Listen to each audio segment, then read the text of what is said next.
All right, and hello, friends. Now, before I get into the where and why to get cheap land in Arizona, I want to say a few things. But first, for the new viewers here, just to show you a little bit of proof that I know a little bit about what I'm talking about, I'm going to show you that I've already done it myself. This is my land out here in northern Arizona. Now, I wanted to do this video outside, but we're gonna have we've got 30-mile-per-hour wind gusts outside. So if I were walking around outside showing you some stuff, the audio would be horrible. It'd sound like So first of all, I ended up in northeast Arizona. I had been looking for property off and on for about 6 years, to be honest. I was traveling a lot, so I really only looked a few times when I would come back to Arizona. But if I still had my choice to this day, I would still probably want to live in Mojave County, about 30 miles outside of Lake Havasu City, because I absolutely love that little town. It's a, well, it could be considered a city, but it's a it's a town. A big little town is what it is. Really nice, just beautiful, awesome weather, but it's at like 500-foot elevation. So 500 something elevation. So it gets really, really hot there in the summertime. I've literally seen thermometers bust. I think that's mercury inside of those thermometers. They have busted from the heat. That is some very severe heat. And excuse me if you can hear my diesel heater in the background there. So let's take a look at that. This is Lake Havasu City right here. There is a sweet spot right around here, Yucca. It's absolutely beautiful. It's higher up in elevation. I believe Yucca's around 2,000 elevation. So if I were to live there, what I would have to do is I would have to immediately, if you're going to live off grid there, you're not going to, unless you have a huge solar system, you're probably not going to be running an air conditioner all the time in the summer. I would immediately dig at least 10 feet down in the ground and build yourself a place to chill, maybe even put a bed down there, because even the nighttime is hot there. That would be a way to stay cool all the time. There's a whole bunch of different methods that you can use for staying cool. You could build a home out of adobe as well, but that's not what this video is about. If you'd like videos on that, I've made plenty, but I can make a lot more. So let me clarify something before I begin on this. If I were going to buy land anywhere else in Arizona, I believe the sweet spot is between 3,500 and 4,500 foot elevation for that perfect mildness in the temperature. Further down in elevation in Arizona that you go, the hotter it's gonna be. I should use the word hot. In the summer, the warmer in the winter, right? But if you get super high in elevation, like where I'm at here in Arizona, at over 6,000 feet in elevation, you actually get winters here. You get some. I had a little glaze of snow this morning when I woke up on the ground. It's already melted, of course. I'm at the end of January right now in 2025, and not getting a whole lot of snow this year, but last winter I got quite a bit. Generally, it does melt the same day.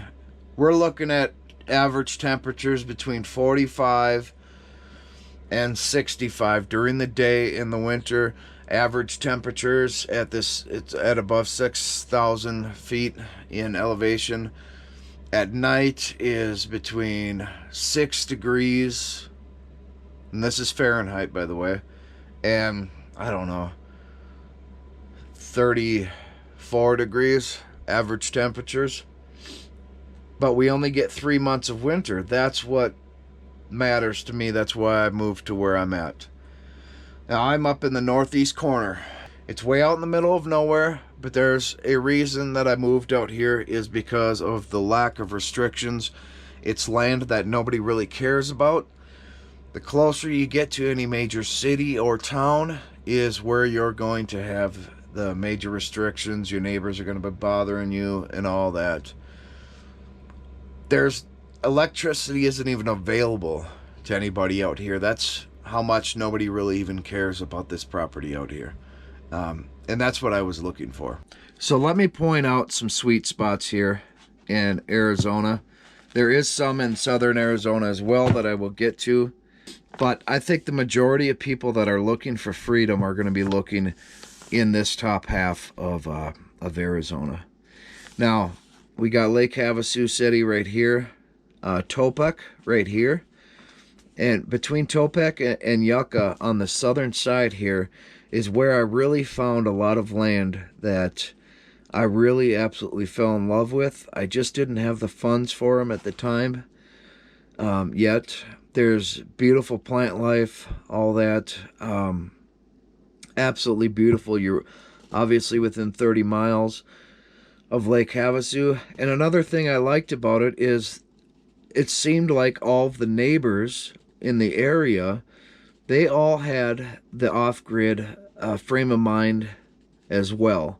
So there were places to buy water in bulk, people that would deliver water to you and all that. Now, I wanted to stay away from Kingman. I may be wrong about this, but this is my interpretation from talking to a lot of folks over the years. But I've heard a lot of people say that Kingman is like the meth capital of Arizona. And with that, obviously, comes a lot of thievery. So what they'll do is they'll drive out into the country area and look for places that maybe has a shed or something where nobody's occupying. And they'll break into all your stuff and take what they can get so that they can get their drugs. You got Wickiup, absolutely beautiful place. Beautiful. But I am not aware of their situation as far as unrestricted land. My guess is anywhere in Arizona, when you get out to an area that is more remote, people are gonna care less about the property and what you're doing with it. I've made several videos about how to avoid HOAs and POAs. That's property owners associations, telling you what you can and can't have on your property. And if you get a corrupt board on that POA or HOA, which always seems to end up happening, then they'll just pick on certain people because they don't like them. They'll use the property owners association funds to hire attorneys to go after you. I would consider that a bad way to spend the community's funds for the board members or the board president's personal agenda, right? All right, then we're going further east here. Seligman. I've known a few people that have gotten property in Seligman. Absolutely beautiful. You got some restrictions there, but if you're willing to deal with some restrictions, that's a very good area. You're going to find some cheap land there, and I believe there's still a lot for sale. Williams, there's a lot there as well. Ash Fork here, this area. This is an absolutely gorgeous area, and if you're looking for your property to go up in value over time, this is a booming area. If you can get in there soon enough, your property will be worth a lot more later on. Same with Belmont. There used to be a lot of free camping in the Belmont area, and y'all are probably going to be looking for a place where you can camp nearby while you're looking for property.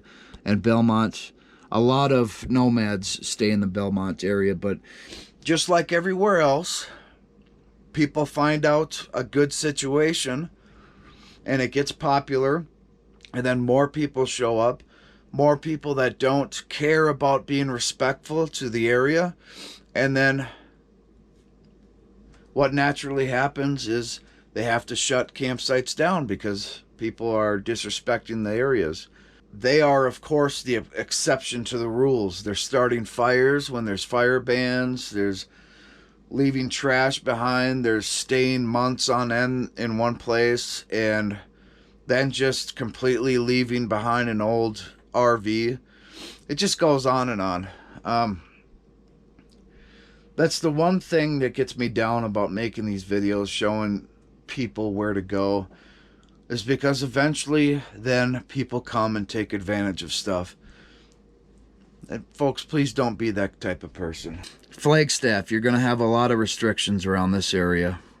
I don't believe Belmont and this area, Flagstaff, and then just east of Flagstaff to Winona would be an area that I would want to get land. I'm under the impression that there would likely be a lot of restrictions here.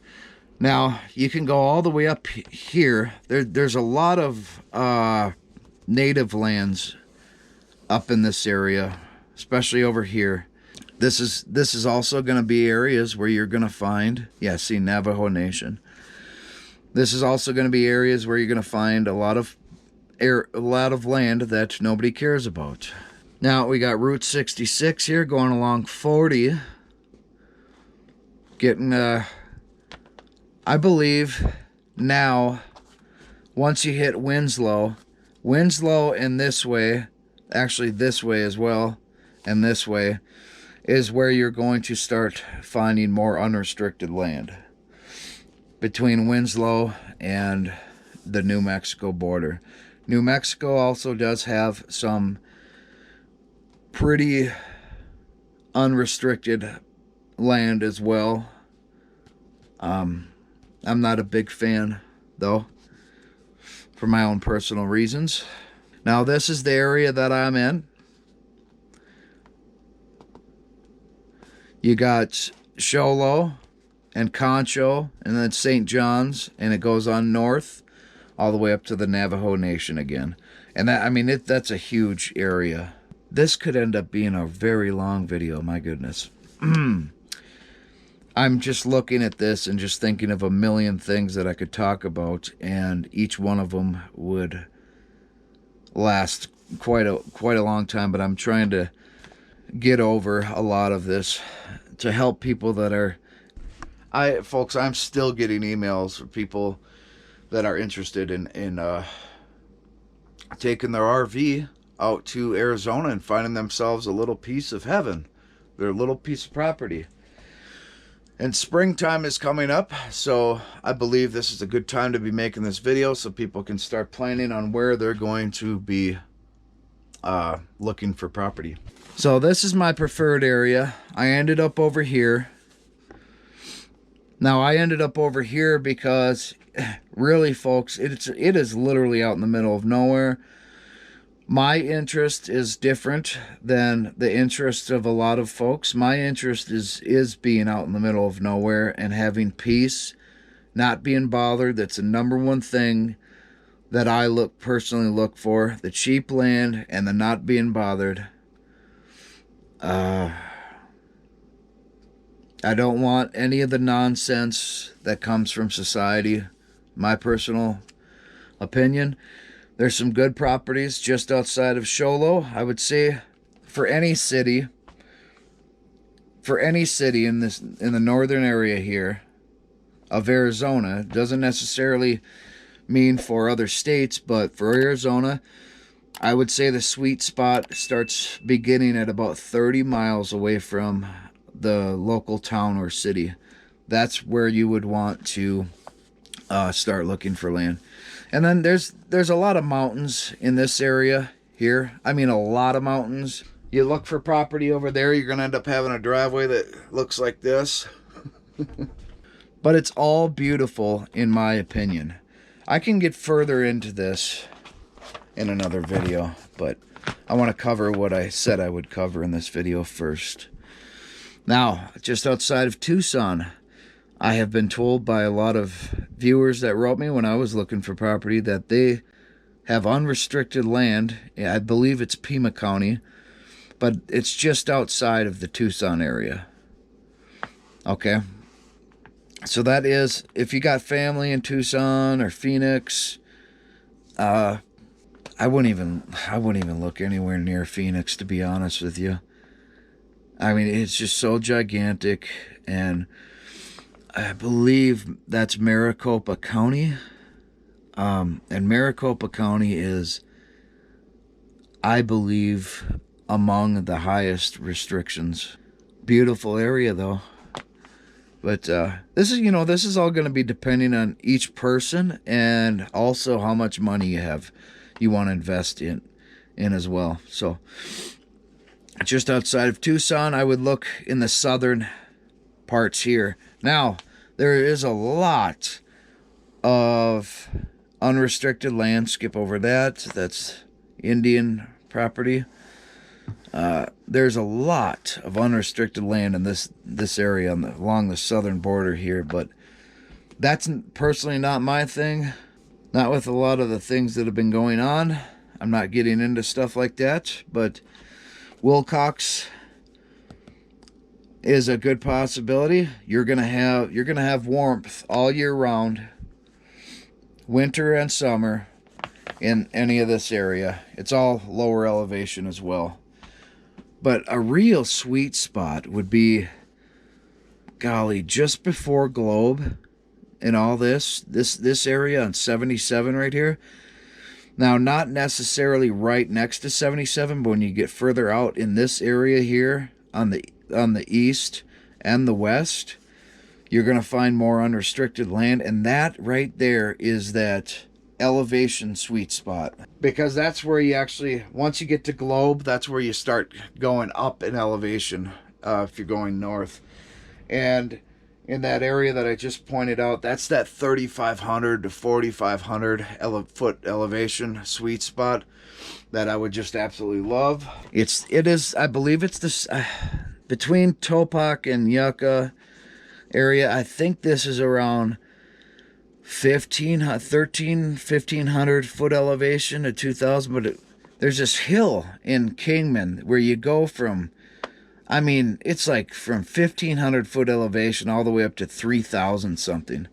So if you did want to look along this area for that sweet spot, anywhere in here for elevation, the air's not so thin, the summers aren't as hot, and the winters aren't as cold. Now, the reason that I chose where I chose, personally, again, I've already kind of gone over, but there's a lot to it. One, for me, it's a personal thing. I'm not a big fan of bugs. I grew up in Minnesota, and once you get good weather out for a good amount of time, you can, unless you're in the cities, you cannot stand outside without standing there like this all the time, waving all the thousands of mosquitoes away and all the bugs. I just don't enjoy being out. The summers are nice. In northern Minnesota, I absolutely love it. I still love it. In fact, I miss it. The lakes are beautiful. You smell the pine trees, all that. But I just wanted something that, just getting away from the bugs, the constant bugs, and the 9 months of winter. I know a lot of people will argue that, say it's 6 months and all that. And we're not talking about technicals here. I'm talking about, I consider winter from the first snowfall to when the snow ends. And a lot of the times in Minnesota, you end up spending 9 months of scraping your windows, warming up your car, driving to wherever you're driving at 20 miles per hour, and still sliding. It's just, that's not living to me, folks. I honestly don't know why anybody lives up there. Those summers, though, they're beautiful. And the falls, oh. I think I'm going to leave that at that. I can make more videos with a lot more information if you all would like that. I've got a lot of information to share. Now, everybody has their personal preferences. If you would like to talk to me personally, I can give you my PayPal address. If you send me like, I don't know, 100 to my PayPal, and then email me with your questions. Tell me that your name that you PayPal'd me with, and I will write you back. Or if you prefer on the phone, I'll give you like, I don't know, half hour or something like that, an hour, because yeah. But consulted, and the reason I'm doing that, folks, is not, I'm giving a lot of information on videos. It's not because I just can't do it for every single person. It would be a full-time job if I did it for free and sat on the phone with everybody, all right? So, and I believe my experience and my knowledge should be worth something. So if you want to hate on that, go ahead and hate on that. But it is what it is. Folks, I will probably be making more videos on this particular subject. So if you're not subscribed, please do so. I show my life. I'm building up my property here in northern Arizona. And yeah, I've got a lot of good information coming up. Yeah. Folks, please give this video a thumbs up. And I'll see you in the next video. Woo!